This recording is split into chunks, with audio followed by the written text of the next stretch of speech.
Let me do my due diligence here.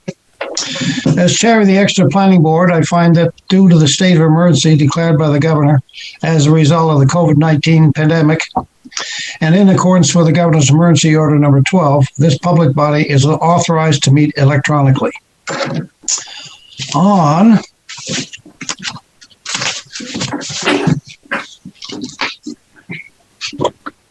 April 1st, 2021, public notice of this meeting was posted to the town website and on the bulletin board of the town office at 10 Front Street. As provided at that public notice, the public may access the meeting online and via phone. Please note that all votes taken during this meeting shall be done by roll call vote. Let's start the meeting by taking roll call on attendance. And when each member states their presence, please also state whether there's anyone in the room with you during this meeting and who that person is, son, daughter, spouse, etc., which is required under the right to know law. So I'll start off. I'm Langdon Plummer, and I'm chair of the Exeter Planning Board, and no one is with me. Nancy? Nancy Belanger, alternate, and I'm alone in the room. Thank you. Pete Cameron? Pete?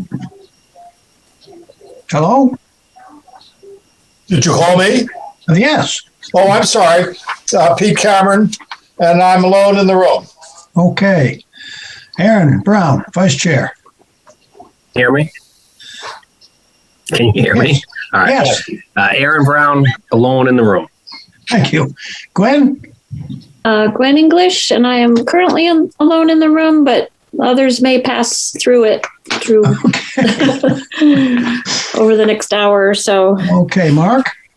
I'm Mark Detour, alternate, and I'm alone. John Gruder? John Gruder, I am alone. And Miss Jen? Jen Martell, and I'm alone. And Dave Sharples, our town planner. Dave Sharples in the room alone. Okay, I think that's everybody. So our agenda here says that we have minutes of March 25th, 2021. So I would ask if anybody has some comments on those minutes.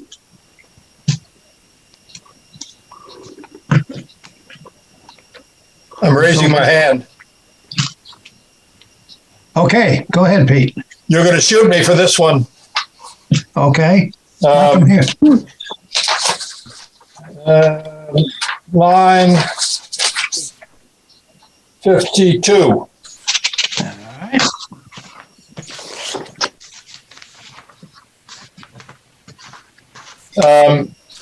Now, it may be just that the copy I got, there was something extra just when it made. But is there a semicolon after the number 2021 on all of yours, or is it just on mine? On mine only after February 2nd, 2021. Yes. Is that a semicolon on everybody's? Yeah. And if it is, it's not right. I think it's supposed to be and, A-N-D. What line are you on again, Pete? I'm on 52. Oh, 52. I thought it was 152. Sorry. I may have misspoke. No, I'm sure you didn't. And after the February 2nd or February 2, 2021, there's a semicolon, and being the grammarian that I'm not, I don't think it's not. It sets off something that it can't. I think it should be the word and, A-N-D. Yeah, I think that's right. Makes sense.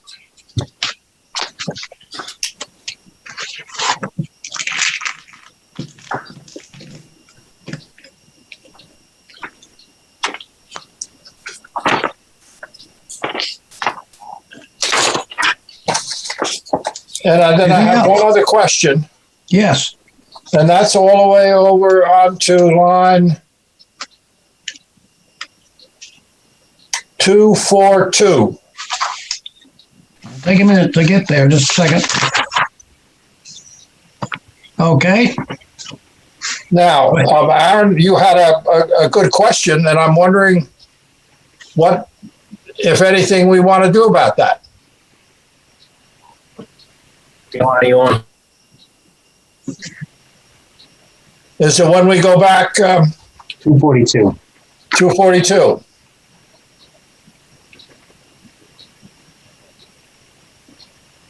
And should we think about it and try to? Well, that's not part of the discussion. Yeah, so are you trying to change the minutes, Peter? Yeah. We need to Start the have that discussion. discussion, but not as part of the minutes. Well, the question was asked by Aaron, but there was a follow-up to that said it was the select board and the town manager hadn't reached a conclusion on that yet. So maybe that should be there. I think that's, Nancy, you're right, but I'm just, if we're going to think about it, we ought to say, all right, But we can't. It's up to the Yeah. select board. we can't do anything about it. And maybe that's the answer. Dave, I think you said that the select board's going to have to act on that. Mhm. Yes, it was, Dave. Thank you.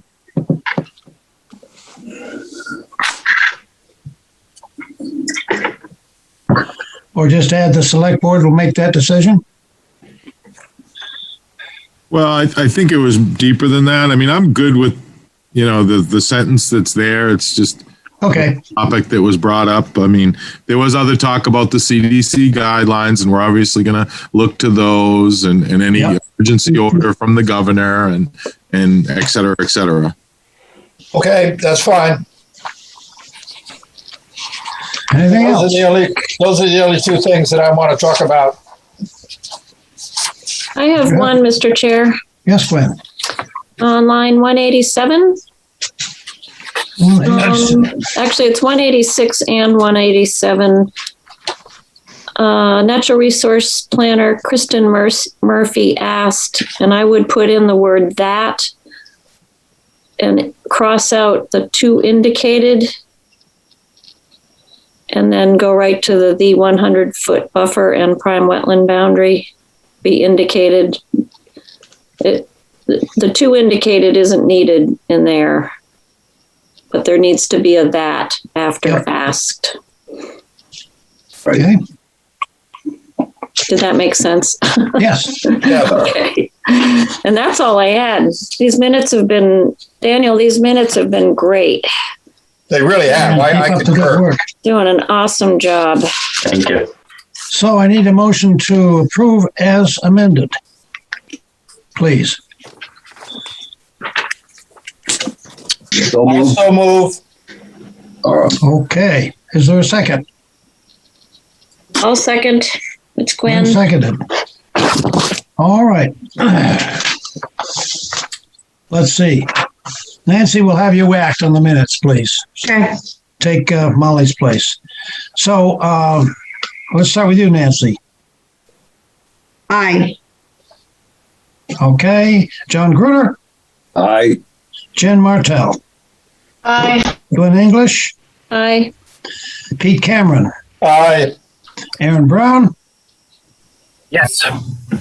and I say yes. So those are good to go. Thank you very much. Molly's here. Hi, Molly. Oh, hi, Molly. Hi, everyone. My last meeting ran late and there was no way to cut it off. Sorry. So Nancy, now that you've done that official duty, you can sit back in your other chair. Good job. Yes, sir. Thank you. So Molly, all we've done is approve the minutes. You have not met any discussion or I am- anything else. So, Okay, that's great. Thank you. so we've got an administrative workshop this evening. And I'm not sure just what all the items are that we want to discuss, but we had talked about master plan a little bit. Dave, or it's on the agenda as other business. But David did put together a nice report for us. And so that we can talk about, or we get the regulations here. And the zoning ordinances, which are same, I think, as were included with the hand-delivered express, Dave Sharple's Express a week or two ago. Actually, I got Mark's copy because no, actually, they're there to replace the ones that are in your handbooks because we noted some amendments that were the impact fee language. The new amendments, we had to put those in and update the zoning ordinance. So that should replace the one you have. Oh, okay. Thank you. So I don't know if anybody want to talk about, what's our favorite topic here after those 2 long meetings? I did walk with a walking club a couple of weeks down at Rose Farm. Mm-hmm. And the appliance dump is gone. And the head house where they mix and plant more soil and so that's all just knocked down. Probably use it for fill there. And it just looks like he's done a lot of general housekeeping. The tractor that was out in the field's gone. So, but there's still residents out there. And some of you may have caught it in the paper, some not, that the developer has trying to sell the newer section, the Oak Street, not Oak Street extension. What's the new word going to be there? Rose Farm Road, whatever. That all the road construction and all that part. And he, I think, wants to, according to what I read in the paper, focus on basically the workforce housing portion. That is, do what they want to do to decide which homes they're going to keep. And then, as we recall, was a 5 or 6 unit, multi-unit, affordable housing, workforce housing unit over kind of by the spring. And the plan is that those people would be using the existing road, I guess, for egress and access. So I'm not sure what else is happening, but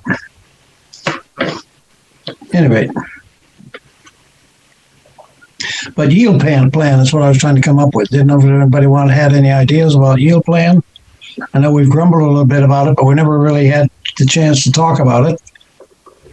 Or any other topics any of the board members would like to talk about relating to the planning board and our business. I wouldn't mind talking about the yield plan a little bit. Sure. That's something that I think really John Gruder, myself, and Dave discussed a bit at at least one, maybe 2, John, master plan oversight committee meetings. And Dave has brought it up, I think, to the general board also. I think what I'm seeing as a board member is that yield plans create a lot of confusion. I think they confuse our board at times. And I will even say, myself, this last one that we did on Grisette, I felt that was a confusing yield plan because they kind of switched it a couple times. And I had to really go back through my stuff, which was over, as you know, a good period of time to revisit what are we doing. And that was such a strange argumentative application that it made it even more challenging, I think, for us, but also for the public. So I wonder what the board's feeling is. I mean, yield plans are not going away. So I just wonder if there's a way that we can make sure we're all on track with it as a board, and any members that have questions feel comfortable discussing them. I do think it's been good that we have been confident taking our meetings offline occasionally so we can have private discussions regarding legal matters. I do think yield plans get into some very technical information, and to me, the most challenging part of a yield plan is determining how much due diligence we require an applicant to make to prove the yield plan. And I think that's a That's an important thing I think that we should be discussing. What's the point of a yield plan? Why do we have them? You know, I mean, the reason to have a yield plan is because we're trying, as part of our master plan, we're trying to encourage alternative development versus just 1 acre zoning. Every house has 1 acre, lots of infrastructure, and 1 acre lots, trying to encourage more creative development. Mm-hmm. So it's a challenge because if you make the yield plan process that much more difficult for an applicant, I think it discourages the yield plan. As part of the master plan, we're trying to encourage that because it creates more open space, more common land. I think a better balance between nature and development. Yeah. Less, I think a big point that Dave talks about is that it creates less infrastructure for the town to maintain down the road. You know, if there's 30% less roadways for the town to maintain, that reduces the burden on the town and on the taxpayers in general. Mm-hmm. So there's a lot of things I think as a board we should try to bear in mind when we're going through these plans, because I do think a lot of times when it comes down to it, on a 20 lot yield plan, we might be spending a lot of time on 1 or 2 housing units ultimately. And when you get beyond the yield plan, they still have to prove that the land that they have can support the amount of housing units we allow. So if the board, for example, makes a mistake and we grant too many housing units, when they fully engineer the project, they still have to prove that the land can handle the amount of housing units they're trying to put in with proper engineering. And I think the other thing that I try to bear in mind is that when it comes to a yield plan, if as a board, we grant an extra housing unit with every project we approve, is that a bad thing for the town of Exeter? Or does it create more housing opportunities? And I mean, basic supply and demand, if we create more housing opportunities, it should make it more affordable, not less affordable. If we approve fewer units, fewer new homes, by supply and demand, it would increase costs. Now, I do have a hard time calling much of Exeter affordable these days, but it is what it is. Less units isn't going to make it more affordable. So that's just something I think about when we talk about yield plans. I just wanted to share that with you folks. But I want this to be a discussion. I do think it's something worth talking about. Does that make sense to you guys?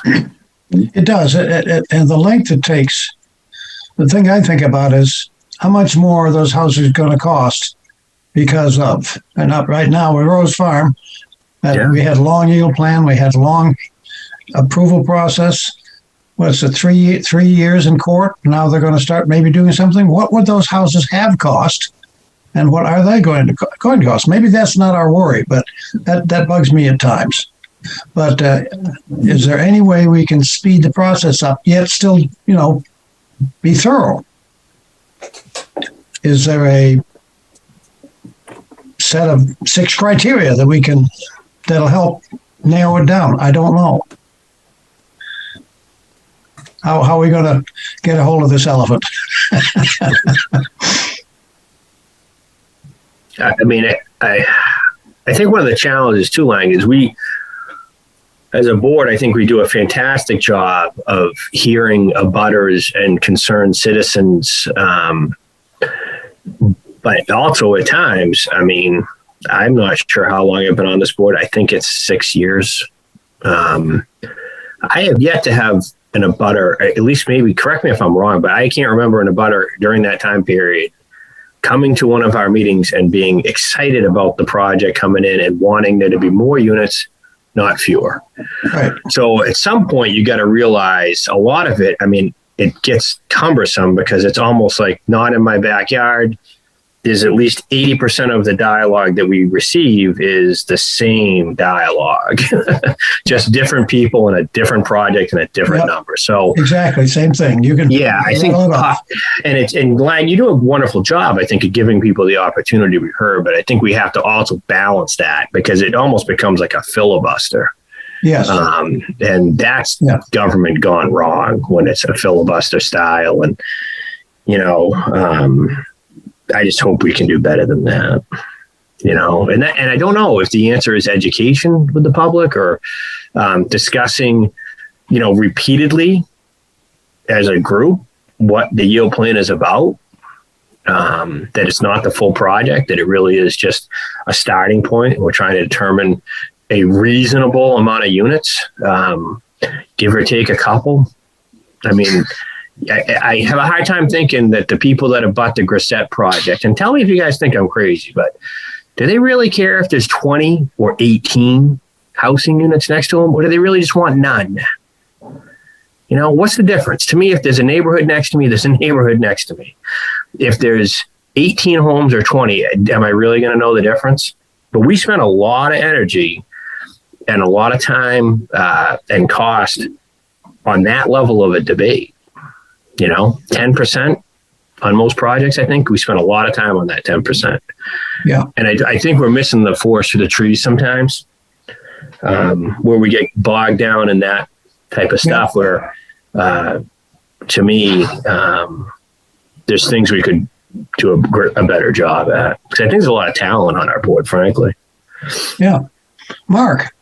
Yeah, one of the things that just being a new board member coming and looking at this from kind of a higher elevation, it seems like a lot of the concerns that are brought to the board and by the board are very legitimate and concerning, but many of them can and probably maybe should be addressed at a later date, not at the yield plan stage of an application, but later on when they come in. And that way we can actually see full-blown elevations, an entire set of plans, engineered the whole thing. And sometimes I feel like if an applicant is awarded a yield plan more quickly, they can go through that process and actually rule out some of those lots themselves just by doing a full-blown engineering plan, things like that. So I don't know where the focus lies, or if we have to address those things at the yield plan stage and not later on. Because if we do see this come across the board again, all of these same issues are going to come up again, guaranteed. And we're going to have to review each and every one of them that were brought up during the yield plan. And that's just my opinion. Jen? Go ahead, Jen. Oh, excuse me. Oh, you can go, Gwen. No, I spoke out of turn. I didn't put my hand up. Did you want to comment on what Mark said? Because I was going to bring up something different, but if you want to keep that discussion going. Just real quickly, right.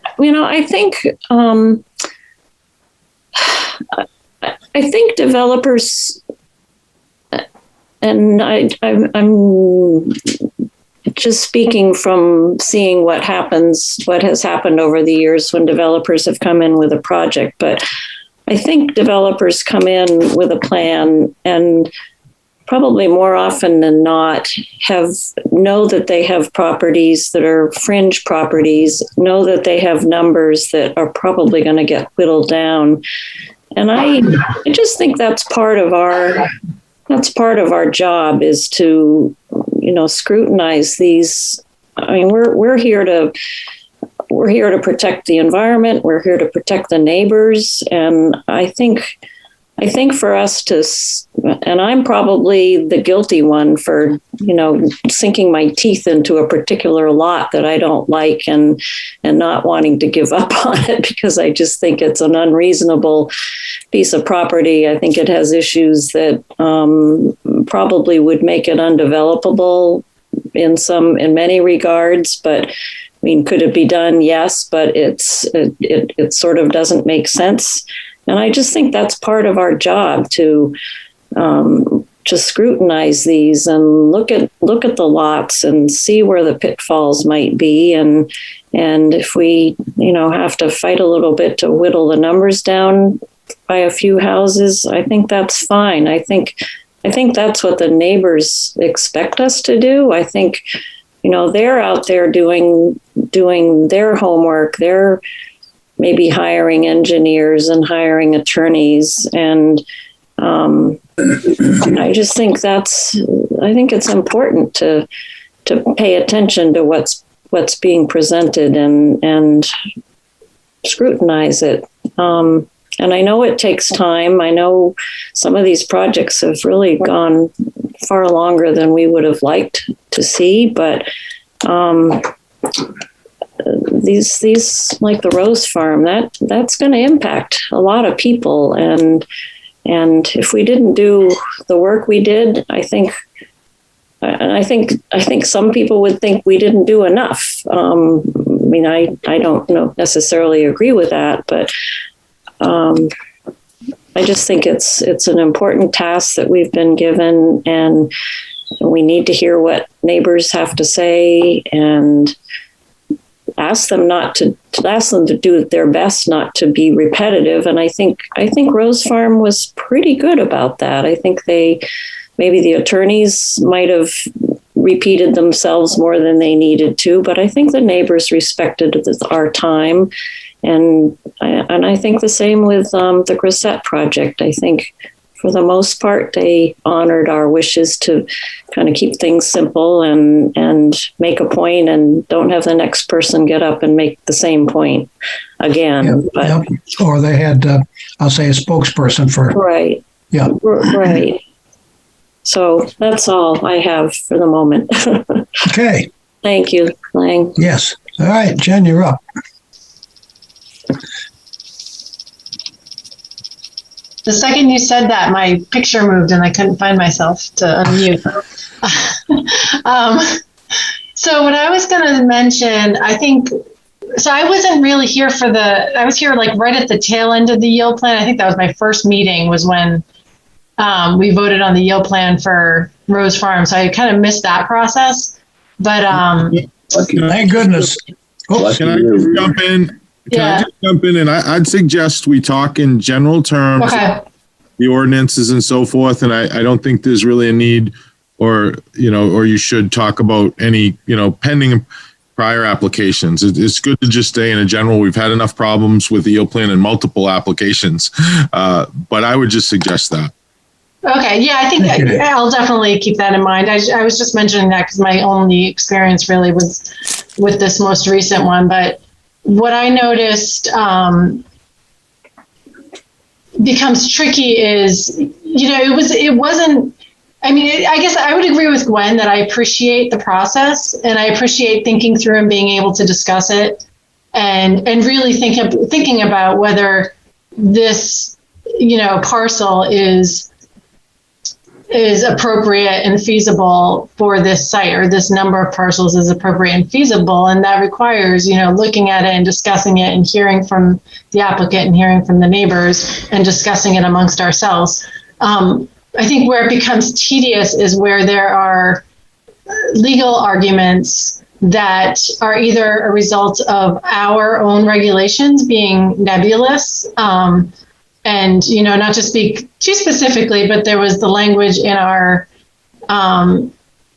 there was language that I think could have been interpreted multiple ways, and that led to very long, tedious, repetitive discussions that I think could have been nipped in the bud pretty quickly. And same with, when you have a very complicated, collection of parcels that you're, putting together, and there's all this legal stuff that's really not even in our jurisdiction, yet it's like just being discussed and hashed out during our meetings. And I'm wondering if there's any way to just put an end to that before it takes over. I feel like we had meetings, and then, there was the 4-month break, and then we had to rehash what was discussed because everyone forgot. And, it's just that kind of thing just was really long and difficult. So I don't know what the answer is to that. I don't know if there's some way, I don't know if we need to really look at our language and make sure that it's, crystal clear, or if we need to maybe somehow even have more private sessions where we just say, okay, we're gonna agree on something and then come out and say, like, this is, we're nipping this in the bud. We're not talking about this anymore because this is the decision. So we don't have to waste time with it. Okay. John Gruder has his hand up. Yes, John. Okay, just as a follow-up, I agree with Jen and Gwen. David, are we allowed to establish some criteria on maybe a little stricter criteria on, what's a viable lot in that yield plan? I mean, we don't want a lot. We don't want you to present a lot that's going to require a variance if you were actually to build it. Could we say that? We already do, but we already do. Well, but we say that then they try anyway. But it's that's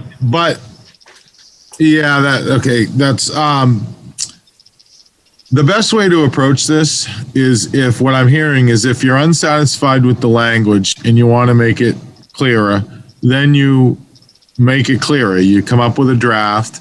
I talked to the Master Plan Oversight Committee about this exact same thing. We've talked about it a couple of times. We actually made the determination to come up with some alternative language regarding yield plans to try to make it clearer. One of the sticking points is if you're going to use a yield plan method, there's almost no way to make it fully anyone looks at it and comes up with the same answer. There's always going to be a gray area for arguments to be made. The only way to stop that is go to a mathematical formula. You can do density based on a mathematical formula, and you're going to get the same answer as I am, and everybody who does it's going to get the same answer, unless you do the math incorrectly. It's take the total parcel and say it's a 10-acre parcel, then you take out, and it's high and dry, there's no wetlands or steep slopes, or then you take out 20% for utilities, so that's 8 acres, and you divide by the density in the zoning district, which is, say it's a 1 acre. Then you get 8 units. That's the math. There is no argument. Anyone can do it. Anyone does the argument. Anyone does the math. It comes out the same.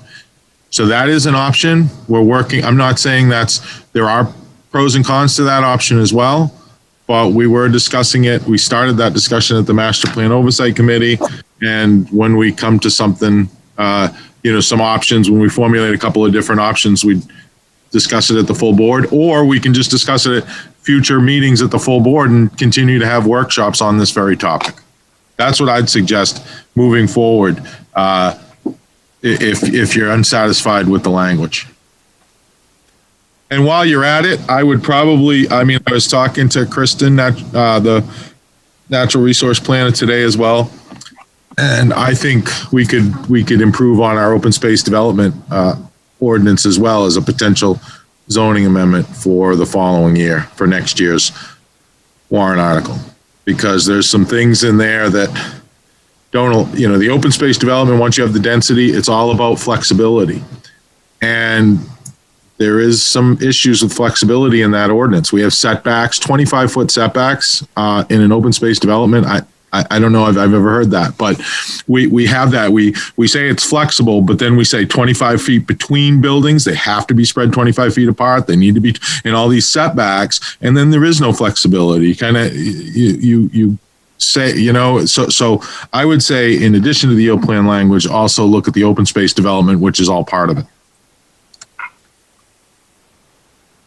And yeah, I'll stop talking now. That's the board.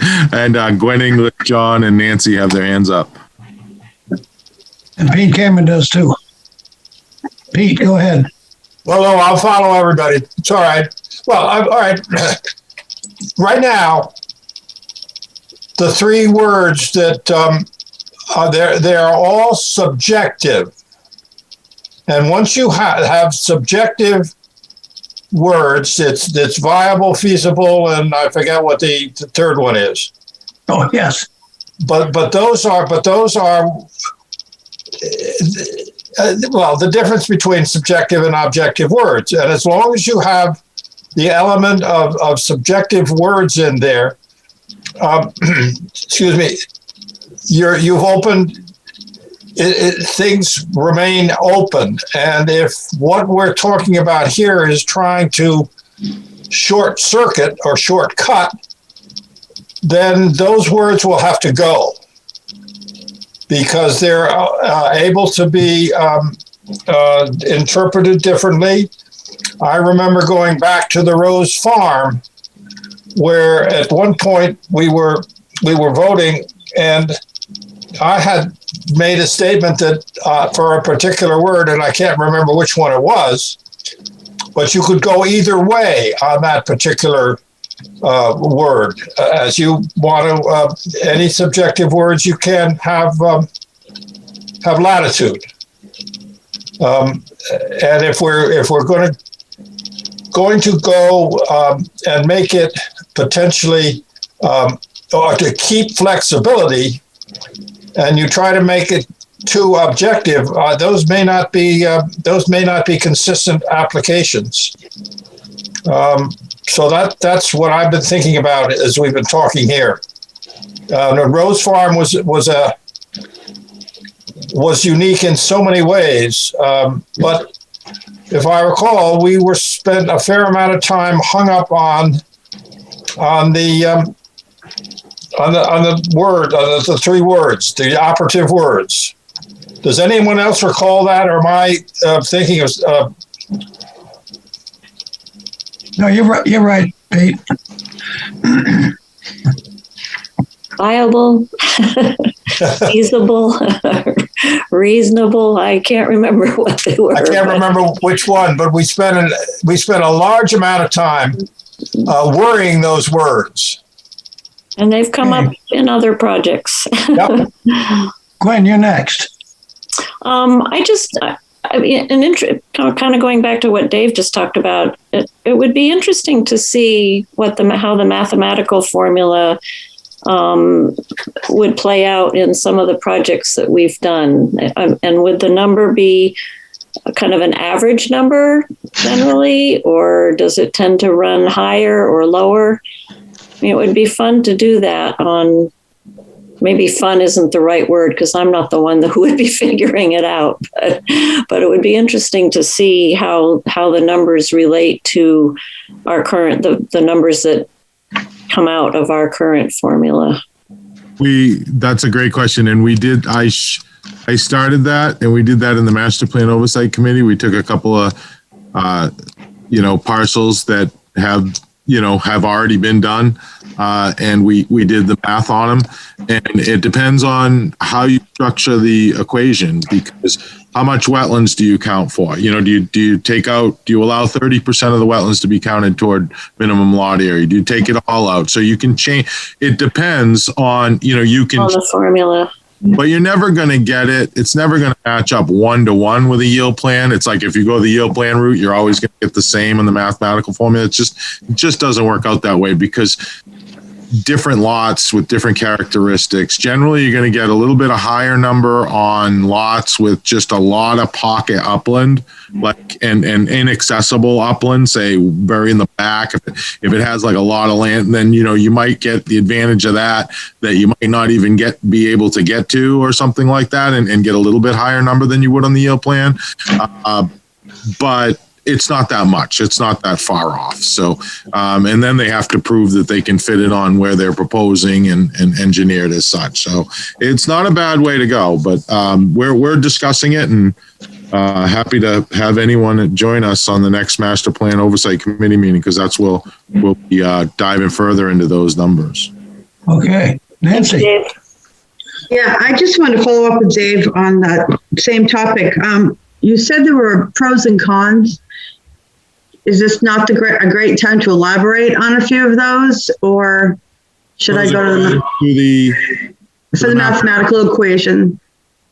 Yeah, I mean the pros are obvious. It leaves the argument right out of it. It's a ministerial task, and there is no yield plan, and it's just, this is the density you get under an open space development, and it's just based purely on math.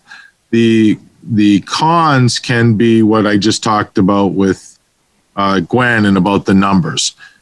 You want to make it so, because you want to encourage open space development for reasons I won't go into again, that I think I explained it at several meetings.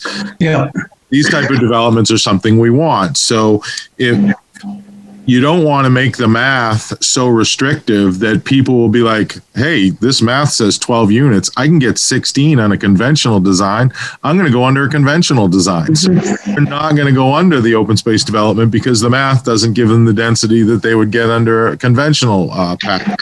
So it's a fine line, but then you run the risk if you make the development. You make the mathematical equation. It's not always consistently applied on every parcel. And some parcels I have seen it because I've been in places with a mathematical equation where it just didn't work. The number came out, 42, and you couldn't fit more than 35 on the. You could fit 35 on the lot. 35 ended up going there. They didn't get what the math said. But still, there's some argument there. There's some pushback, from the developer who wants to try to, maximize the number of units that they can get.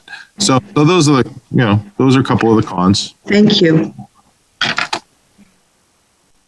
Okay.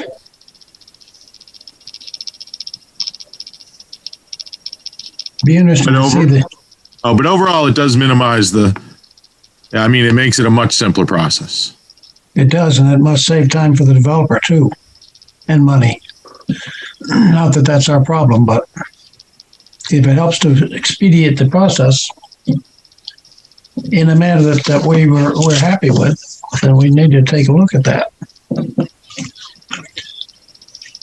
So, when is there a chair of that subcommittee, or you kind of oversee it, Dave? And those knuckle brains come in when they're called. I think it was de facto Aaron because he was the vice chair. Okay. He just gave me a look. I don't think we've ever had a formal, Right. Dave writes the agenda, Lang. Let's put it that way. Okay. So anyway, what we need to do is make that public to the board, and not at their public meetings anyway, I guess. They don't have to be posted though, do they, Dave? No, they're posted. They're posted. Okay. We've actually had a couple people from the public come before. Yeah. Oh, good. Yep. Okay. Yep. The board needs to start reading the notices. Yeah. And Mr. Chair, if I may, I just want to point out that there are two attendees. They've had their hands up. Okay. This is not a public hearing. This is a public meeting. You're not under the obligation to hear from anyone. But I just thought I'd mention it. If the board decides they could hear from them. But I would caution, not to hear about any specific application that's ongoing.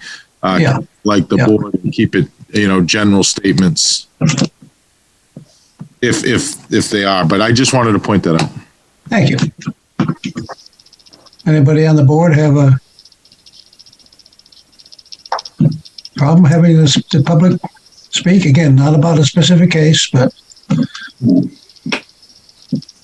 well, if not, I think it's good, Lang. I think that we're here to serve the community. So yeah, I think we should welcome public input. So both Lisa Neal Blaken and Laura Knott have their hand up.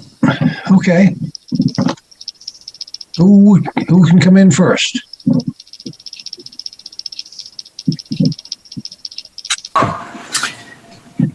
Thank you, Mr. Chair. It's Neil Blaken speaking. Thank you very much for the time to speak.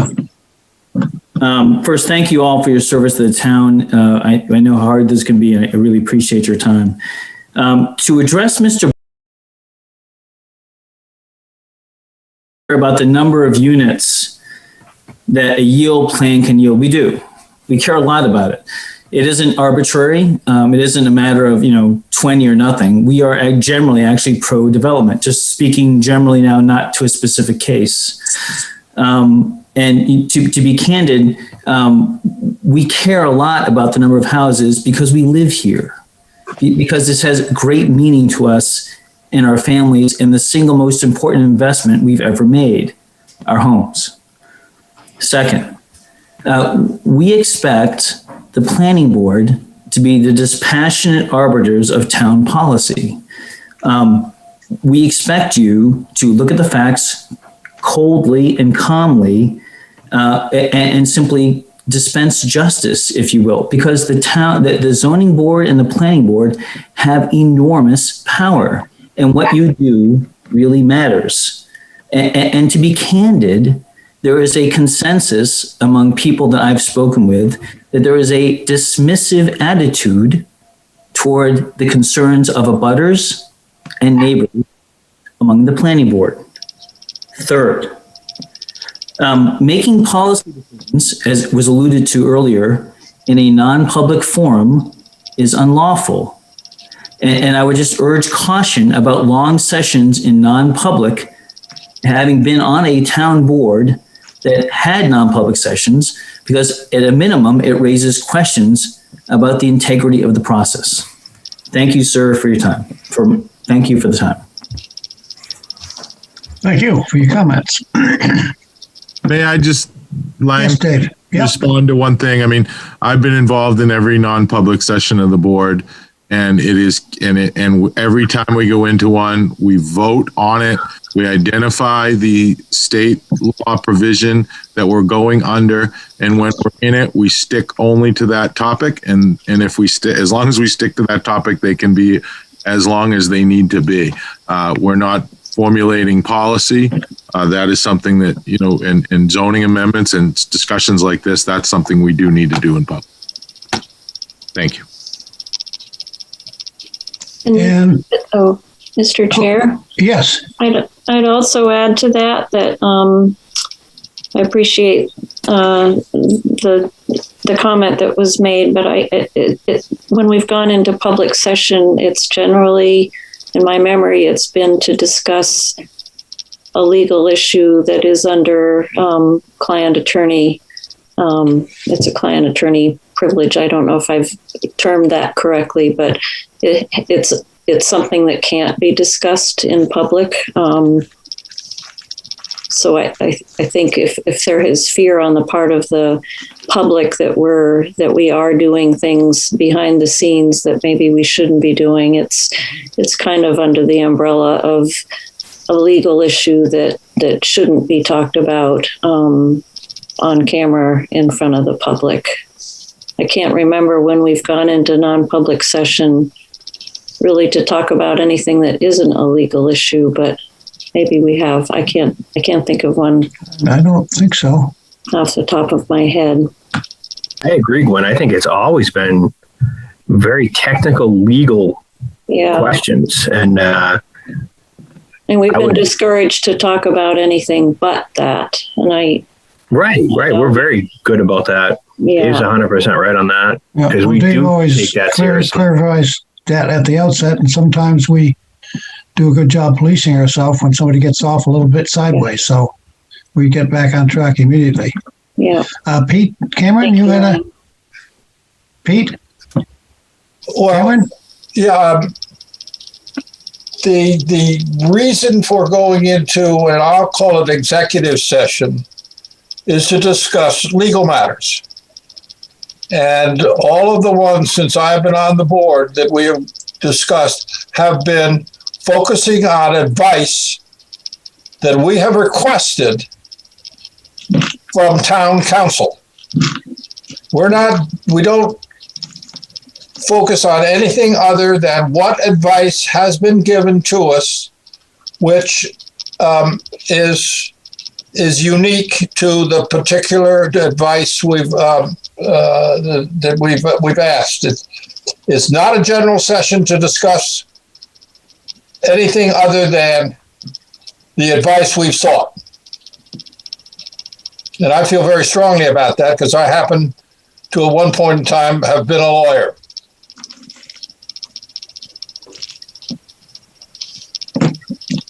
Okay. Laura, Can not. I say one more thing on that, Lang, on that one real quick? I just want to say, I think we'd be remiss in our duties if we didn't have some of the private debates and dialogues that we've had, because we're getting into some pretty deep water on some of these applications where we're getting multiple legal opinions. I mean, I can think of cases where We've had a legal opinion from an applicant, a legal opinion from concerned citizens, and our town legal counsel, and there's 3 different legal opinions. Yeah. And Pete is not an active attorney, and none of us, I don't think, on this board have ever been attorneys other than Pete. So we need to be able to discuss that, and it is inappropriate for us to discuss it outside of a board meeting. So the only way for us to do that is in a private session. So it's I guess it's not ideal, but because of confidentiality regarding the legal advice we receive, we need to be able to discuss that as a board. I think otherwise we'd be remiss. So I just want to make sure people understand that, because I can understand if I was concerned about an application, and want to know what's going on. I get that. I totally get that. I go a step further, saying that's the only way, legal way, we can have those discussions. We can't talk about them. We can't email them. We can't call each other. The only time we talk about those is when we exercise the law that enable us to do that. So I think we try to do the best for that. That's always very important. Now, Dave, you said there was another. Yeah, Laura Knott. Lauren, how are you tonight? Laura, excuse me.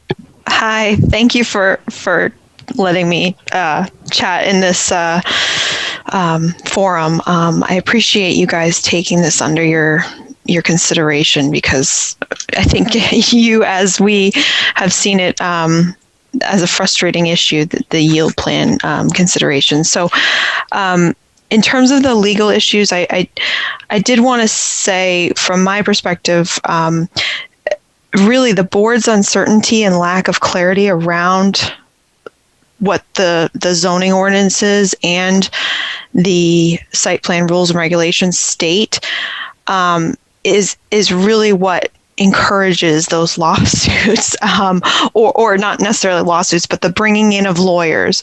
I think it's gotten to a point, at least on the couple cases I've followed, where it's come down to money. Lawyers are expensive, and it shouldn't be about, who. It shouldn't be a legal issue, really. I mean, you guys are volunteers. You're tasked with upholding the rules and the zoning ordinances as written, and ideally there would be no subjectivity to that.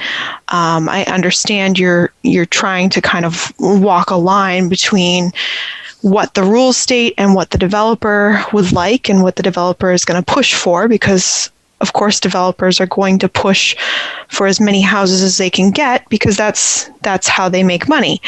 But it really shouldn't come down to money.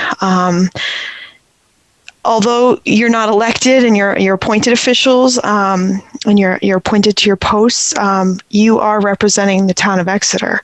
You're not representing developers. Your charter is to protect the land of Exeter. The objective of the planning board, as stated on the website, is to direct appropriate land use in the town of Exeter.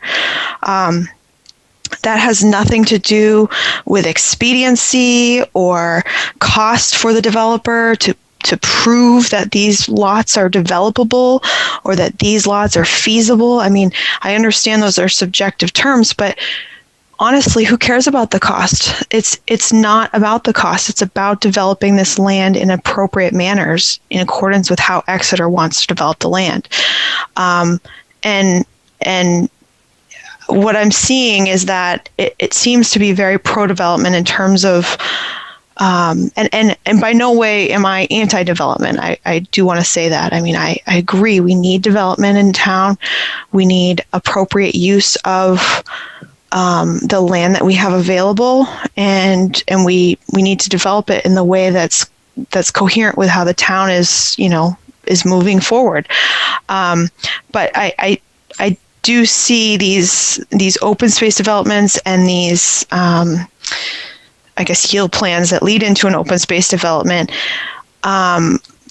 being criticized quite a bit because they're being used more often. And I wonder if maybe that's something the master plan committee should debate again or bring up again in terms of does Exeter fully understand both sides of, and by Exeter, I mean the residents of Exeter fully understand both sides of that open space development concept, in that, yes, you're collecting the density of homes in one small area, but you're also not necessarily abiding by the zoning of that area. Like, when it's all said and done and the lots are built, the houses are built, they're not concurrent with an R1 or R2 zone.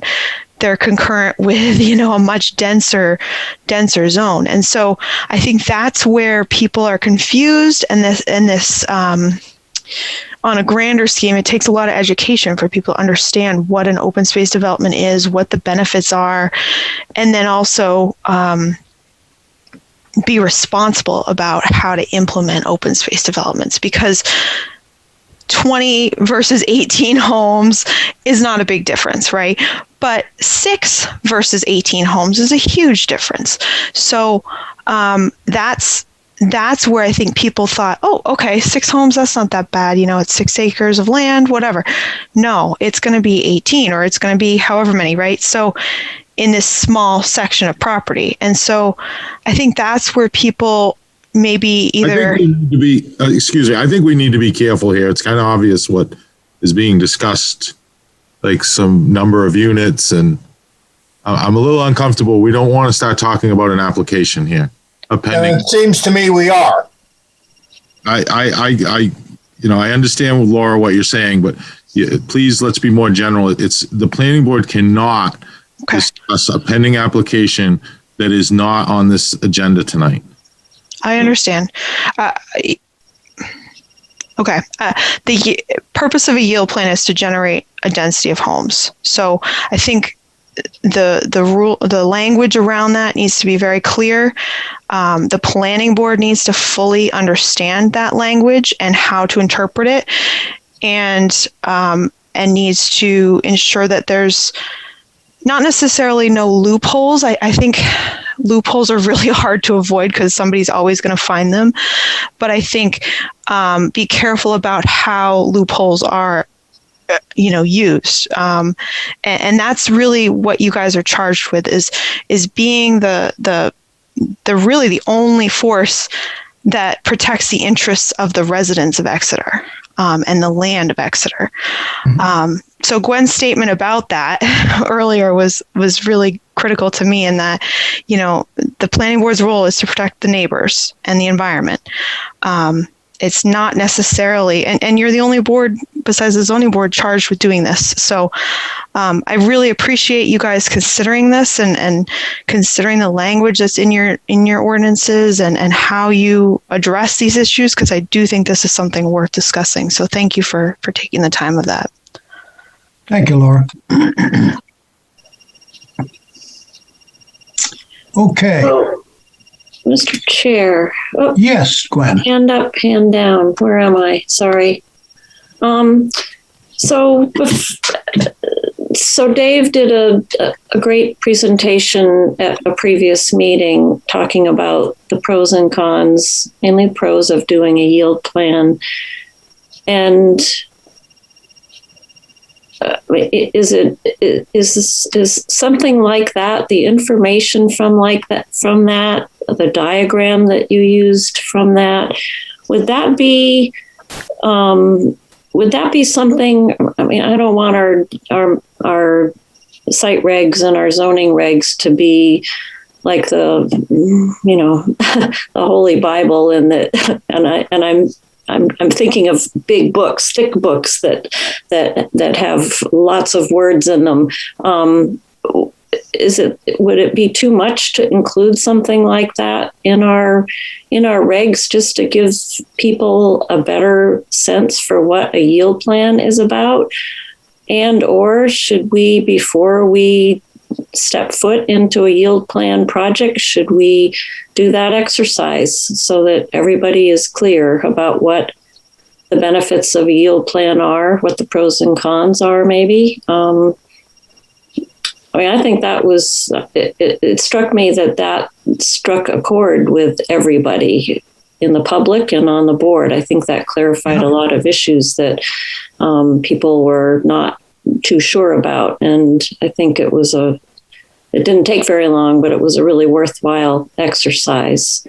So I would throw that out for debate. Maybe that's something we should an paper, seeing that little picture of what an open space development would look like, and then showing something else. It's helpful. I think for people who are visual, that really clarifies things. So I think that's it. That's a great idea. And as we work toward what I'm hearing is I think we need to look at the language at least to, come up with some options to make it a little bit clearer. So I'll work on that, and I'll remember that. We can put illustrations, in the regular. That's what we did with the mixed use neighborhood development ordinance. We did a lot of illustrations. I think illustrations are great for. So we'll definitely try to incorporate that into any draft proposal. I want to welcome Pete Steckler, who's with us. Are you by yourself? And yes, thank you, Pete Steckler, alternate. I'm alone. Sorry for being late. That's okay. We expected you. All right. Anything else that we want to talk about tonight? Moving along. Let me see anybody who's got the hands up. John Gruder. Just to follow up to Gwen's. Gwen, are you asking Dave to make a small presentation like at the beginning of each time that someone brings a yield plan in, so everyone has a fresh understanding of what it is? Yes. I think that's a good idea. Yep. That's it. Oh, sorry. I thought you meant put it in the ordinance and illustrations, but that too. I'm asking both. I would certainly do that. And I think we just got another one the other day. So I think you'll see in that presentation soon. Well, yeah, we did that right at the beginning so that everyone, it's a refresher for us, but anyone who's new to it gets a little education as well. Nancy has her hand up. Okay, Nancy. Yeah, so Dave, I can't remember how long that presentation took. I saw it, but I can't remember. But is it something that maybe you could film it with Bob Glowacki and then just play it whenever you need it instead of doing it again? Just something to think about. Sure. Might be easier on you than. And then as a follow-up, at some point, I didn't know if anyone wanted me to talk about the Housing Advisory Committee and what we're doing right now. I did. Yes, I know you did. Well, but your hands up, Pete. Yep. Yes.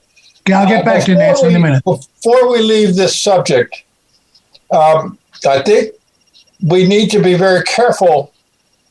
And I know, Dave, you will be extremely careful, but I'm concerned about setting down I'll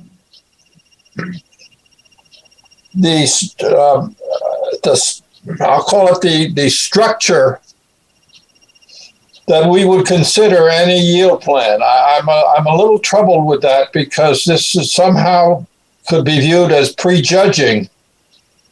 So I think we need to be very careful how we use this, because we're setting forth a particular board's interpretation of the regulations.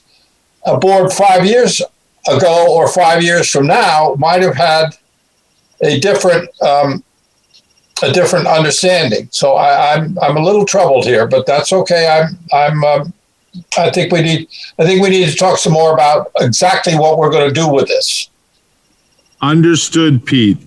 Just for clarity, I am not suggesting the planning board come up with a policy on how to interpret their current ordinances. What I am talking about is formulating some draft revisions to our regulations that will not take effect until such time there is a public hearing and the voters vote in the affirmative on it and go through the public process. So a little bit different. I hear what you're saying, people. I don't think we're doing that. We're going to come up with some, draft language, which will only take effect. Any application submitted before the posting of that, potential ordinance are vested under the current regulations. Yeah. Okay. Thank you.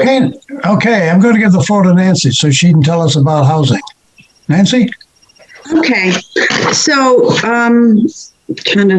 we've been doing a lot lately. So, one of the things that we did before COVID was we did a storyboard map with Rockingham Planning Commission that showed, I think 15 or 16, we chose 15 or 16 buildings in Exeter that had gone through conversion process. Was a single family home converted to a multifamily. And then we have the data that Dave had inputted on the tax revenue and things like that, just to show density. So some of these buildings are mixed in with single family homes to show that. And then so we're working on the best way to present that, because COVID kind of took away our plan to have an open house at the town hall. But recently, a few years back, we did a regional meeting, and it didn't quite garner the attention from Brentwood and our surrounding towns to talk about what fair share of housing means, because it's really not defined. So we decided to take a different approach. So we've had, tomorrow morning is going to be our third meeting. We've invited business owners to talk to us about their concerns and their ability or inability to hire people because of our lack of workforce housing.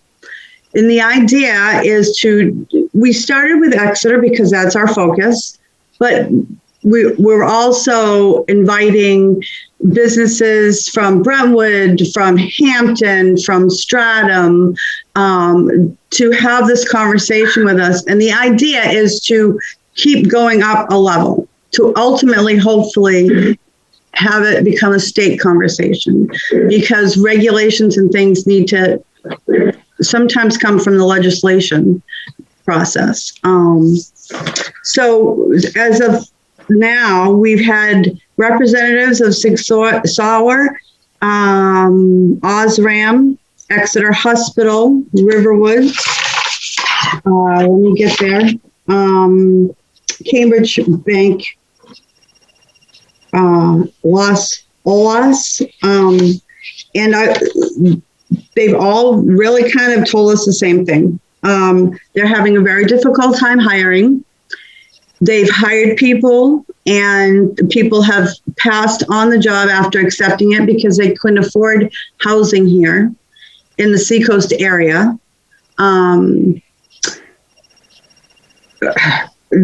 We talked about, they were very open about their rates of pay. Some are at $20 an hour.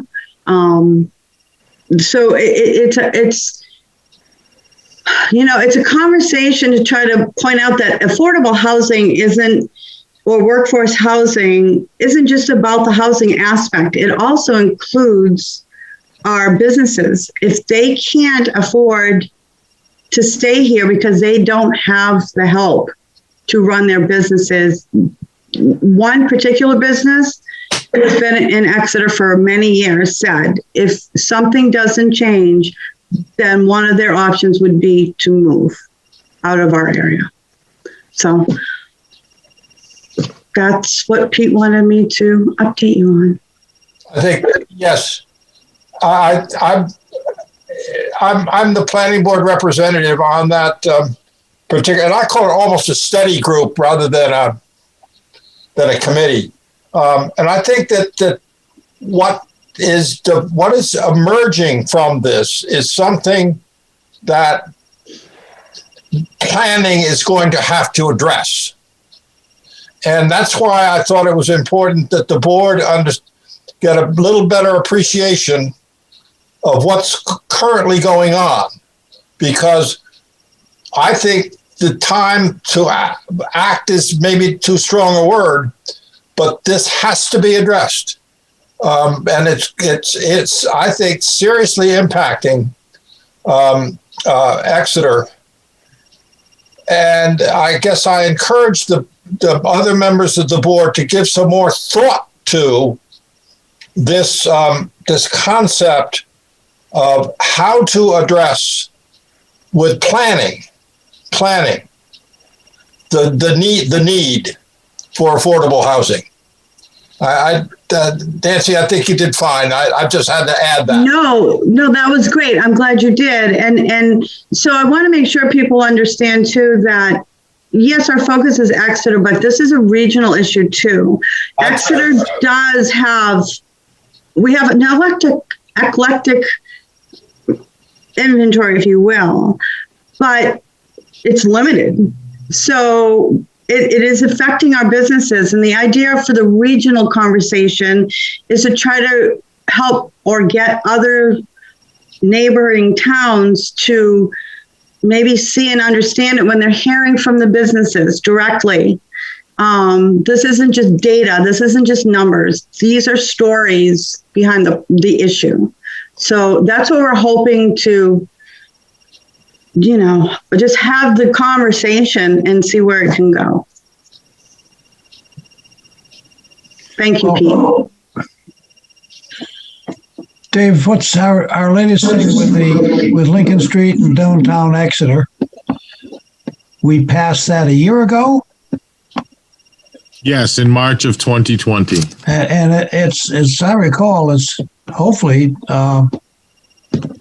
directed right at that particular need. Now, I don't know that we've had any developers come in with a proposal yet or not, or if there's interest or not. We've loosened up the reins here. So there's. Yeah, there has been some interest. There was some interest. Nothing has been, pursued yet. Not a lot of availability of land in that area. Yeah. But there are people pursuing it, and hopefully we'll see something, in the future under that. Okay. Well, it's only been a year, but still, yeah, there's definitely interest. There's definitely interest. Yeah. We're not sitting in our hands. We're trying something, but. Yeah, I mean, it's easier to go to greenfield. I mean, that's the thing. Greenfield development is easier. You go out and you don't have to deal with infill. Construction costs are higher. I mean, things are higher in denser urban settings.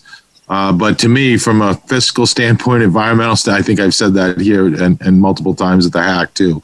It's very preferable development. I mean, you're adding development where infrastructure already exists. You're not adding water lines. You're not adding sewer lines. You're not adding roadways. You're not adding, much impervious surface area, if any. You're not fragmenting wildlife habitat. You're not, you're not further impacting, water quality. You're not creating more stormwater. It is really preferable development, and but it's more difficult. So it's less attractive, but we are working on it, and there is some interest in those areas to further develop. Yeah. But it's definitely preferable. I mean, in my mind as a planner, I definitely prefer infill development over greenfield development anytime. Yeah. But again, our regs allow both. So we have to try to incentivize what we want. And that's what we did with that ordinance. Good. Thank you, Nancy. The challenges just keep going on, don't they? Anybody got a wet basement they want to rent or something? Oh boy. One thing needs to lead another. Okay, if there's anything else to talk about, if not, then we can move along on the agenda. I think we've had a good chat about a couple issues here. So under other business, we have master plan discussion. I think we probably had most of that, but did you want to add anything to that, Dave? Sure. Thank you, Mr. Chairman. just after the last meeting, you said you want to give me I'd give just a real brief presentation on the master plan and kind of what we've done. And the Exeter, just as to fill folks in, the Exeter master plan was formally adopted in February of 2018. The master plan is a document that sets forth the vision for the town and includes specific action items that move the town toward the vision. The master plan includes the action agenda that contains 67 specific action items. And action items are categorized under 6 headings that we did when we, through the public process of support, prepare, steward, grow, connect, and communicate. And what I did was, I'm not going to go through it all because there's 67 of them and it would take quite a while. It's over 7 pages long, my memorandum, but I list each of the tasks and I identify if they're being worked on, have been completed, or work has not begun. And as you can see, when you get a chance to read it, the master plan has not collected dust on a shelf. Out of the 67 specific action items, 46 of them are either completed or being worked on, and some pretty significant accomplishments in those. With 21 of the items have not started yet, or I am still researching, asking the lead, hunting down to see what they've done. Because there's like one about the schools and so forth that I don't work with on a day-to-day basis, and we'll reach out to, we'll reach out to them and get update on that. So for a document that's only 3 years old, it appears that I think this significant progress has been made on it. And I believe this is a testament of the dedication of all Exeter's engaged residents, business owners, staff, elected and appointed officials. So hats off to them because, a lot of these were initiatives that started in citizen volunteer committees that moved through onto, to the budget committee and through the select board and then onto the town warrant and, received a successful vote from the voters of Exeter to implement. So thank you for, everyone's efforts on those to make this, the master plan, as successful as I feel it has been a pretty successful process so far. Yeah, before the meeting, I was just commenting that in my short experience on the planning board, this is truly the first master plan that I have seen to be as active as it is. And I think it's based a lot on the format and the good folks that helped us with that. And it's certainly proving its worth, And I'm really, I was excited when it was approved, and I just think it's great that it's obviously a very important document. And we do hear it being mentioned more in the planning board cases than we have in the past, too, I believe. So other people are looking at it. So to me, that's really good.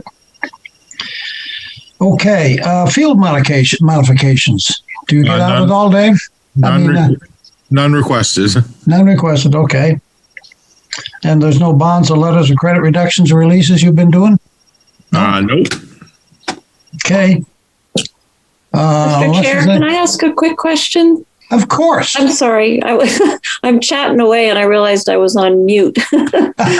So back I go.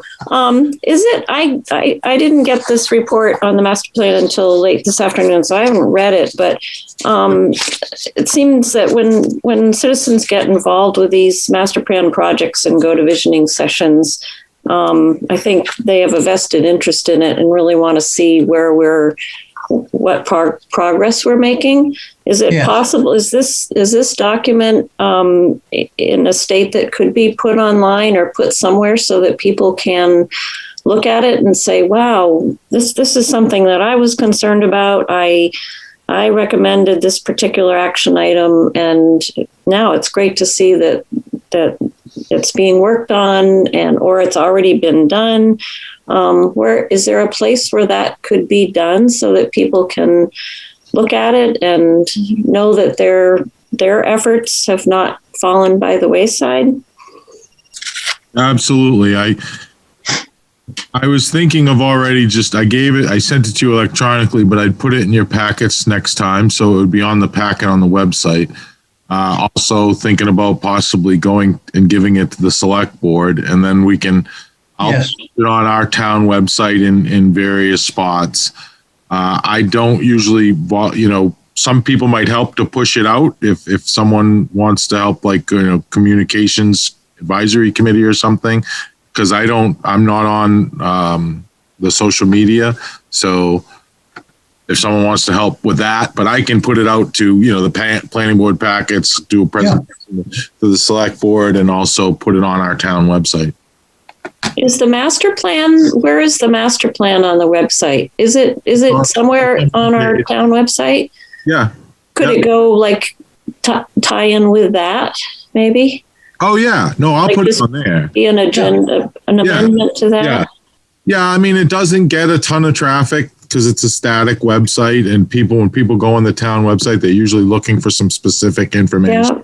So they don't really seek this out, but I will put it on there. I mean, that's what I'm being told by the communication folks. It's more of, you got to kind of push it out there if you want to get people to notice it, because put it on the website and not a lot of people come. Yeah. But I will put it on there. I will do that.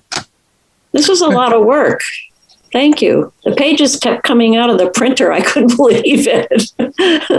So thank you for your time outlining all of this. Gwen, you made a point that I failed to make. And talk about the master plan all this time.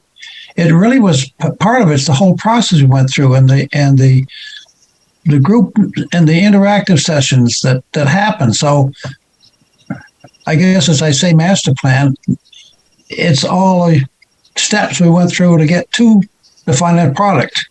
So it was, it set up a whole lot of actions and activities to go on, and the plan itself was the end product, which now is really being implemented. So it wasn't just, hiring these folks to write a master plan for us. It was the whole process that was involved, and involved community, which is what it should be. Right. Right. Okay. Thank you, Lang. Anything else? If not, Vice Chairman Mr. Brown, have anything to say? If there's nothing else to discuss. Can't hear you very well. Can you hear me or no? Oh, that's better. No, now you just turned it off. I definitely have an issue with this new computer and the audio. I tried to test it before, but I think you can hear me. Yes. All right. Did anybody want to bring anything else up, or are we ready to call it a night? All right. I'm going to make a motion to adjourn, Lang. Well, thank you very much, and thank you, everybody, for joining in the conversation tonight. It's kind of new and different because we don't get a chance to do this very often. So have a fine evening and enjoy the nice weather that we